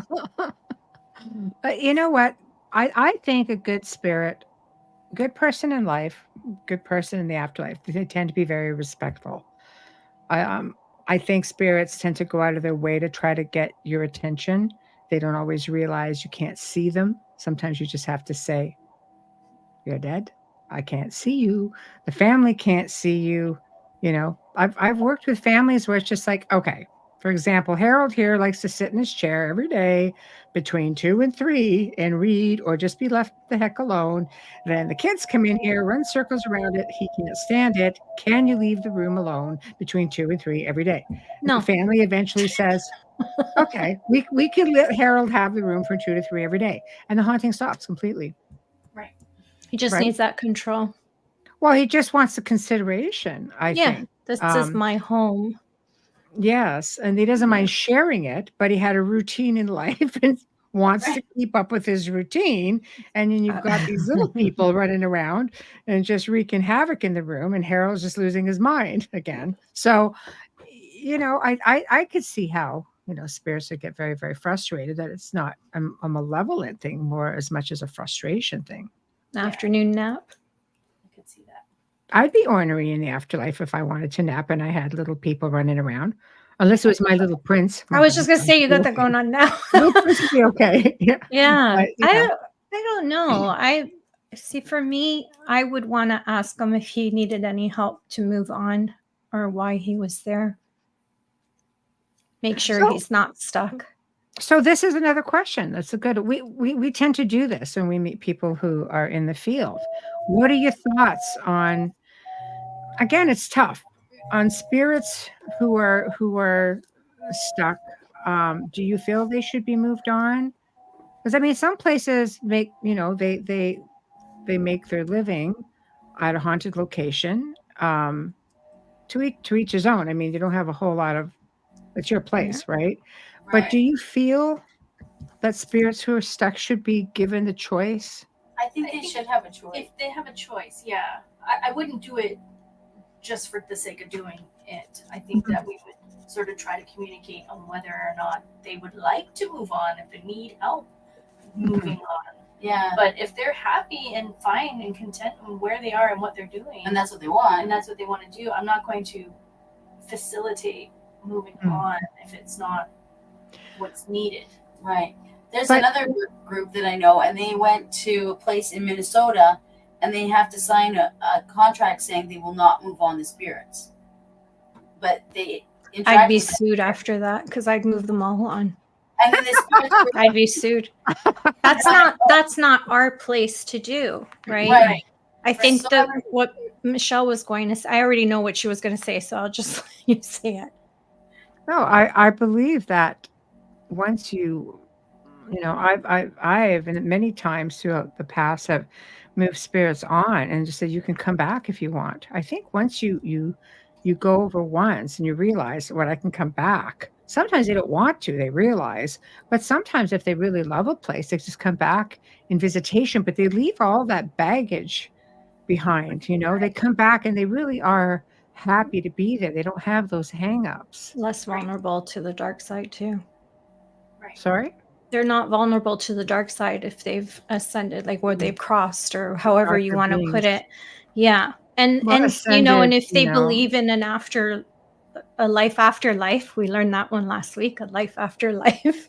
They may want to see their family and their pets, and you know, it's important to explain to them, because a lot of people who pass away who are not in this field, and I learned that from Michelle, is they don't comprehend that there's you can go and come back. They only understand that if they did something wrong, they're conditioned to believe that it's not going to be light. It's going to be dark. So it all depends. Like, yeah, I can tell you honestly, they would not want me there if they want to keep the spirits there. Yeah. I wouldn't agree to it. All these people listening saying, do not let Amelia Pisano. It's okay, because Amelia Pisano doesn't go into investigation, right. So it's okay. It doesn't matter. And I'm a remote viewer, so there. Sorry? I was like, why don't you just ask the spirits to meet you on the sidewalk? You've left the property, you've invited them out, and you can do your thing. And you didn't break the contract, right? Well, you know what? I mean, who are we to say who stays, who goes? Right. I mean, if it was a child, you know, I would hate to think that I had a child, let's say, who passed away very young and who was stuck, and people were, you know, engaging and not assisting. I look at them just as people without bodies, you know, so it's very difficult. I learned the hard way. Yeah, I had a spirit for a long time. And Michelle goes, "Why is she still there?" I go, she's my friend. But she wreaked all kinds of havoc, bugged the dog. I'm like, she was, but it didn't happen till a lot. Like I never really noticed her until I got married and moved. I never noticed her because she came with a chair kind of thing. And I didn't notice because it was at my mom's house and you're in and out. I mean, you're not really home when you're that age, right? And then when I moved here, it was so quiet, and getting used to the noises, it was like, hey, hold on a second. You know, dogs losing and possessive. Mind. Well, before the dog, she was very possessive. And it kind of scared me when I had my daughter. So yeah, there was a long story to that, because she was around a long time. I met Michelle in 2018. I got that chair when I was about 17, 18 years old. So yeah, that's a long time. Haunted items, you know, spirits that get attached to probably things. 88. 89, spirits that want to know, you know, where's the key to the safe? Where's the will? So what's the funkiest? Why are you sitting in my chair? Why are you in my chair? Why are you in my chair? I have like 20 chairs. Take the dog off the chair. You're out of my chair. No. He was always in it. I think he did it to spite her. But what's the funkiest thing you guys have come across at investigation? Like, what's the funniest thing or funkiest where you kind of been left going, what's that? Just recently, actually. Okay. We were at a local pub that used to Pubs are fun. Yes, it's a pinball pub. There's always something else to do if there's no spirits. Yes. So spirits. Before that, it was a Christmas store. Oh, and then wow. Before that, it was the house of George and Sarah Koo and their children. Okay. They were very religious, and he was a Mason. Right. So we decided that we were going to bring a Bible as a trigger object and a rosary. Right. We set it up on the cement bar. Yeah. And 3 hours in, it sat there, nothing happened. We decided we're going to go to the bar and have coffee, because it's like 3 a.m. And so I'm sitting there because I don't drink coffee. And one of the members goes behind and says, "Oh, this is good coffee." As she says that, I see this cat ball kind of levitate off of the Bible and then just drop, and then turns on and drop, bang. And I was like, oh my God. Like, I'm like, did I really see that? Did that really happen? It was Mhm. amazing. Wow. And that So- video What also happened on there? YouTube. What did it do now? With the bar and the noise. Oh yeah, well we heard we were investigating upstairs and we heard a very loud bang that happened downstairs. We went to investigate. There's nothing that moved, but when we had a camera there and it had moved the camera, and we just could not debunk that at all. It was so loud that it vibrated the table. You ladies need to promise me, Gail and Mel, you'll look up the Far Side Lounge in Colorado. It's been on television. I think if you ever make it to the States, the two of you would love this bar. It is completely active and right in your face. Active. It's in old Colorado City. So And what is the bar called again? Far Side Lounge. Far Side Lounge. I did a show long time ago with them because the person that I work with for in cold cases and stuff like that used to frequent that bar, and I won't give out your name.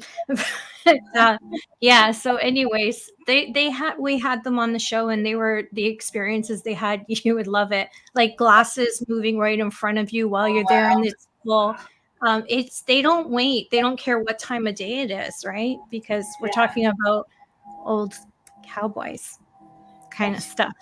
That's awesome. Yeah, and there's so much footage on it. It's unbelievable. Oh wow, I'd love to go to Colorado. We like to travel. We do. We love it. Yeah. Well, the good Yeah. thing about Colorado is that there's so many places you can go to within the state because it's so large and all that nature. You're going to be picking up a lot of stuff. Just be careful because Bigfoot. they're open carry. Things like that. Bigfoot.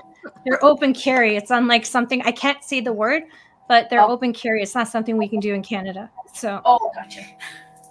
Yeah. I see. Yeah. yeah, Rain. Sadly, that's an issue. yeah.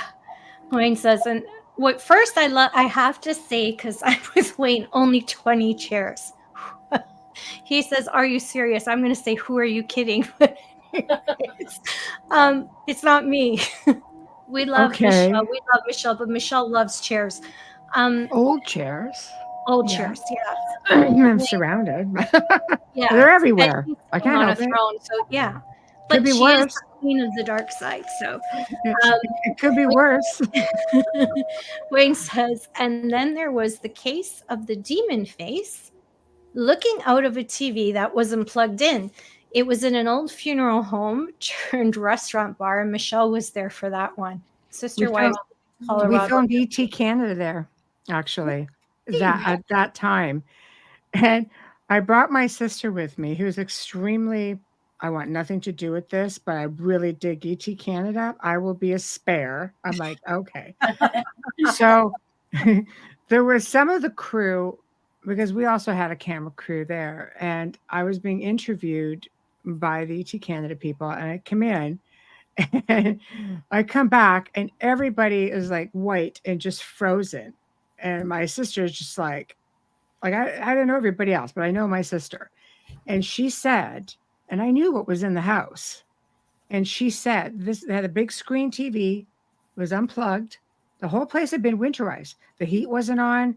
There were no lights, nothing. I wanted it cold, middle of February. I said, don't Oof, touch burr. anything. Yeah. It was a big old Edwardian mansion that was a funeral home for over 30 some odd years. And there's a long backstory with it. So anyway, I come out and she said to me, she said, something walked like it was in the television. It stopped and it turned around and it looked at us like this. And she goes, the closest I could think of, it would be like the Lord of the Rings type Gollum type, because and nobody would, like, everybody was just sort of frozen. But I believe my sister, because she was just like terrified. This friggin' thing better not follow me home.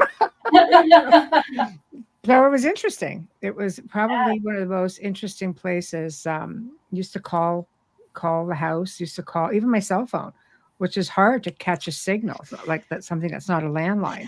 And it would be like messages, and I sent them off for analysis, and they just like came in at such a low octave. They're like, it's not human.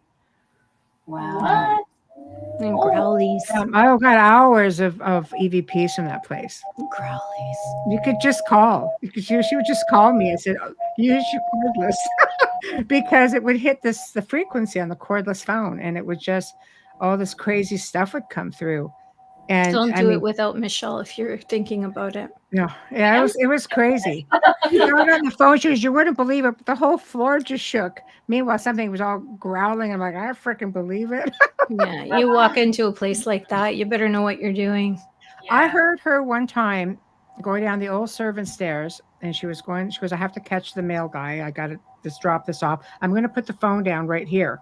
I'm like, okay, whatever. I'm on the other end. I don't know where you're putting down the phone, but that's okay. and all of a sudden, the dog started going. She had a couple of Chihuahuas and a big Doberman, and they were just losing their bloody mind. And I could feel something touch the phone, and it picked it up.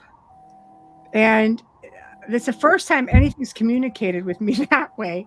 And it called me an F&C. And the best I could come up with was, you're such a potty mouth. That's the best I could freaking do in that circumstance. And I'm like, potty mouth? Seriously. Tough guy over here. Potty mouth. Anyway, yeah. And then it growled at me and it went, I was just like, okay. Oh, and I heard her coming back up the stairs and she goes, what was the commotion with the dogs? I'm like, never gonna believe it.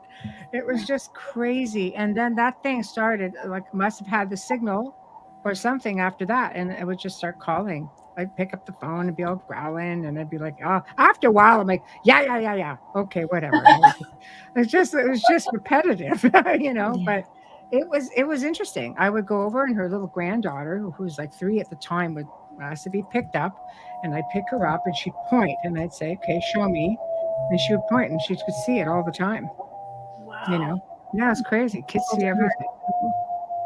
So that was a fun place. That is a fun place. I know. Don't go without Michelle. No, But do you know what was weird about it is that I found out that the last owner before these people had it used to own a really big place in the Muskokas.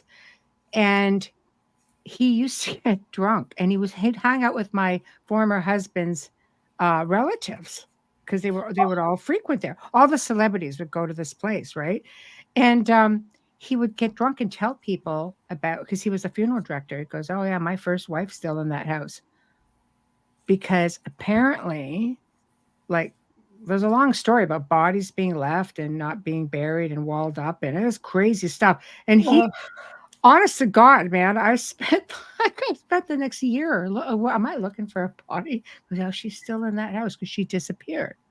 oh my God. Never found her. I know. He did time at Kingston Penitentiary. I know.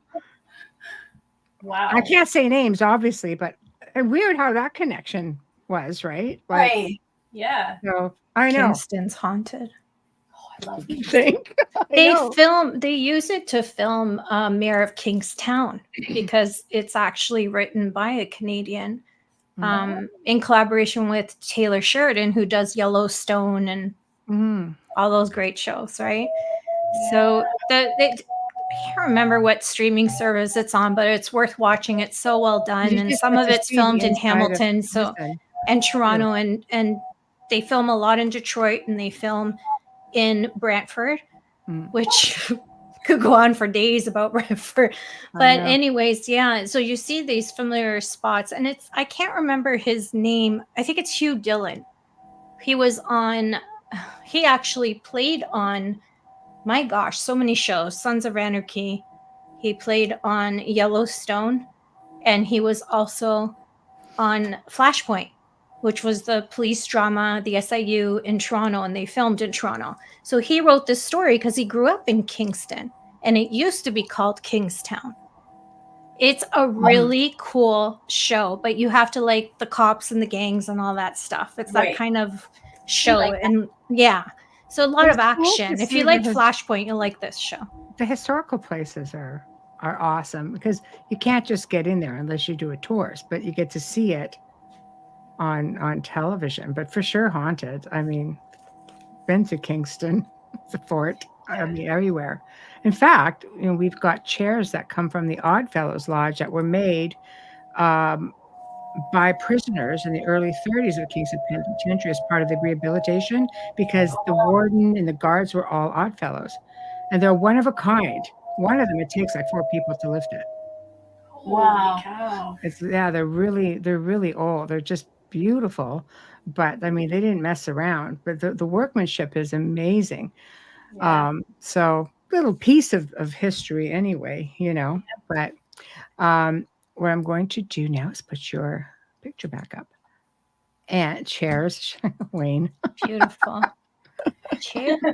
So which is You'll funny be about all right. I promise. Just saying. It's been a while. He hasn't mentioned it. Gosh, man. Could be worse. I could collect I could collect spirits. In Michelle's defense, she has got rid of a lot of them, so and the couches. Yeah, we had 10 of those. They were like 8 feet long. wow. Yeah, about On 300 pounds. Saturday, we're doing the paranormal investigation at the Thunder Bay Museum, Yes. which used to be the police station, Yes. which has been extremely haunted for us every time we've been there. And there's wow. chairs in the basement. And every time you put a K2 or REM pod, millimeter, whatever, they just go nuts in the basement on the chairs. Yeah. Wow. Are they for sale? No. Wayne, Sorry, I had to. I had to. So that's actually very cool that you can investigate it. Like the people within your community seem to be very open to having you guys come in and investigate. Sometimes, especially with establishments like that, you would think that they'd be like they would not want the stigma of it. Right. Yeah, I think they're starting to see like the value. I think of being publicized. Right. Some people don't want to be known as a haunted location, Mhm. but it does draw a certain type of crowd. I think if your establishment is known as haunted. Right. Yeah. I would agree with you. Just thinking though, like of more official, type places. Like we stopped. We stopped just investigating one place because they didn't want the stigma after a while. Right. Even though they were non for profit, brought them in like oh my God, thousands upon thousands of dollars. Like I just stopped counting, but like they really did well, and they needed the funding. I think if you're non for profit, this would be a definite way of helping any establishment. But when you mentioned the police, I'd be kind of like, is it still a police station? No, it's at the museum now. Oh, it's a museum now. Okay. Yes, and so there's 4 floors. Okay. And we've had experiences on every single floor in the museum. Wow. Like profound experiences. On the 3rd floor, we had a group. Mm-hmm. It's a paid event, and we're sitting in the music room, and nothing else happened. And Gail was annoyed, and she's like, "Can you at least play the piano if you're here?"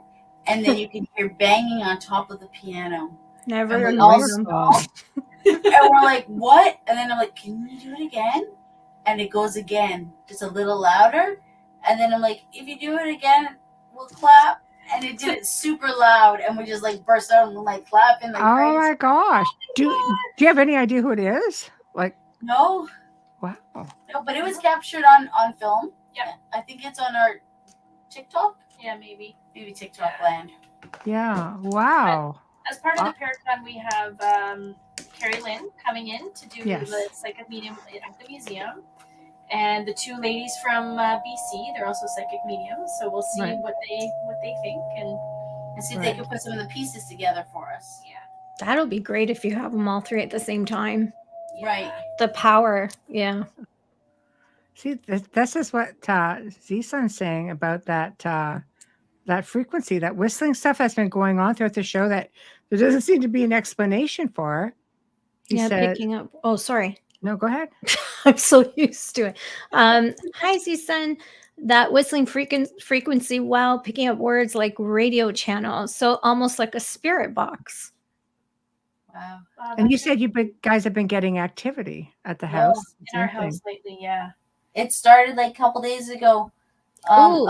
Outside the window, you could see like black legs go by. And today I was waiting for my client, and I'm staring at the back door, and I see a black figure walk by thinking it was my cousin. I'm like, why is she going around the house and not coming in the door? And so I waited and I waited. I was like, I'm not going out there. She didn't come for another 10 minutes.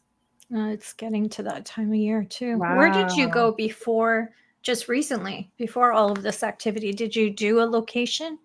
We did. What did we do? Fort William Historical Park. Yeah, well, there you got to go backwards now. Yeah. Wow. Sounds like you brought something home. I think so. Yeah. Because even your clients are seeing it. Yeah. Well, the good thing is you know what to do. No, Mark, it's everywhere. Yeah. Except our end.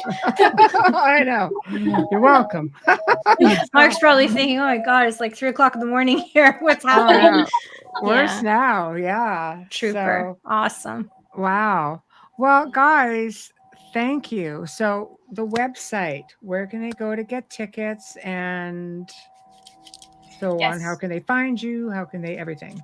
Yep. Promote. Yep. So www.lakesuperiorparacon.com is where you can get all the information and all the ticket types and pricing. And you can also find us on Facebook. So we have Lake Superior Paranormal Convention on Facebook. We have Lucky Paranormal on Facebook. We have 2 different groups, one that's public and one is that private. So feel free to join both, and we just and we have YouTube channel Lucky Paranormal where you can see all the videos that we've talked about tonight. Good. TikTok, Instagram. Well, yeah, everywhere pretty much. I'll find you on TikTok. I think I am. I gotta look and see I if I have am the following websites, including the Paranormal Convention on the Outer Realm YouTube. So they can go right into the description and link to all of that right there. Yes. So so this way they can find it. And hopefully people will be able to make the trek up. Still early enough in the season. I don't think they're going to hit any inclement weather, but because it's up there. Good till end of Halloween, end of October. Yeah. Then you might get snow. I've been there in October. It was beautiful. It was just beautiful up there. Yeah, it's great. It's a great place to be. So Okay, I'm following you. Lucky changing color then. Lucky_paranormal. Yes. That's the right one. Okay, got you. I know I've seen your videos because I repost a lot of the paranormals if I think they're really good. And I know I've seen them because I try to give support to anyone who's on TikTok because it's hard with the paranormal. But yeah, definitely. I don't really share TikTok. I go on there for fun. Right, we go on for bird videos usually. I go on there to watch the on social media of any sort. So no, I'm up all night. So if if I can't focus, I'll go on TikTok and watch the old Italian grandmas cooking with their grandkids. I love stuff. It it brings back memories of my mom. But my schedule says no. So that's that. But anyway, thank you guys so much for joining us. Best of luck with the convention. This is number 1 for you guys, and I guess it's going to start being a yearly thing. Hopefully. Yeah. Let us know how it went. It was such a pleasure today. Thank you. Thank you so much for having us. We really appreciate it. Oh, pleasure. It was a lot of fun. It was a lot of fun. Thank you for sharing your stories and your cool pictures. And let us know how the convention turns out. Take lots of pictures. We'll check your Facebook pages. Thank you. Thanks. All right, guys. Good night. Good night. Be safe. Yeah. Well, guys, we have come to the end of another fantastic segment. Don't know what the freaky noise was. There doesn't seem to be any kind of explanation for it. They have tried to get off the air, come back on, but whatever it was, it stuck with them. Maybe it's just something that's followed through. I have no clue. All I know was definitely not from our end. And with that being said, enjoy. Sometimes maybe you pick up this, that was a strange noise, but sometimes people go in and they'll find something else in the background. If you could just listen to the reruns, like, we don't know. We've had people pick up crazy things on these shows. So anything is possible. But thank you all for tuning in. Big thank you to the ladies from Lucky Paranormal. Please check out Lake Superior Paranormal Convention if you can manage it. It's up there. They've got great guests. Looks like it's going to be a lot of fun, places to see and investigate.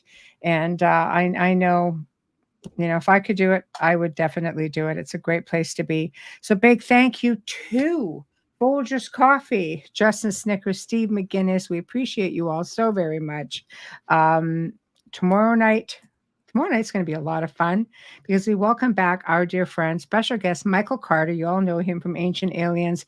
And it's going to be really laid back. He asked if he could sort of do an open mic night type of thing with us, as concentrating on areas of current events such as UFOs and disclosures and just different types of stories along those lines that are current. So there's stuff. I don't know what he's going to have for us, but I'm definitely going to make sure that we'll throw in a couple, and of course we can keep up with anything. But he's just an amazing guest, an amazing talker, and I have no doubt he's just going to wow us all with his, with whatever conversation he chooses for us. But laid back, open night. He wants to interact with the chat room. So please make sure that you are here, get your questions ready, and let's have some fun. So we'll see you all tomorrow evening. Good night.